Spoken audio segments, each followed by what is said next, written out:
अस्सलामुअलैकुम, मैं हूँ हुरैन फातिमा और आप देख रहे हैं हिमायती न्यूज HD चैनल। नजर डालते हैं आज की अहम खबरों पर। Qaidabad police complaint cell camp पे दस्ती बम हमला, एक एहलकार समेत 3 शहरी जख्मी। कराची मलिक के इलाके कायदाबाद चौक पे कायम पुलिस कंप्लेंट सेल कैंप पे दस्ती बम हमला हुआ, जिसके नतीजे में एक पुलिस एहलकार 3 शहरी जख्मी हो गए।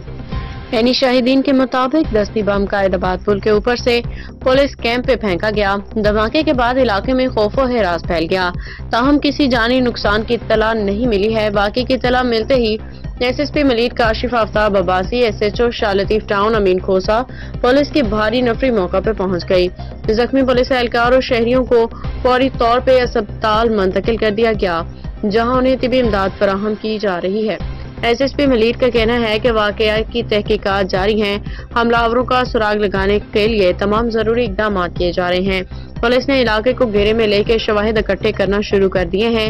मजीद तफसीलात तहकीकात मुकम्मल होने के बाद सामने आएंगी। गुलाम मुस्तफा जत की रिपोर्ट। मजीद अपडेट्स के लिए देखते रहें हिमायती न्यूज HD चैनल।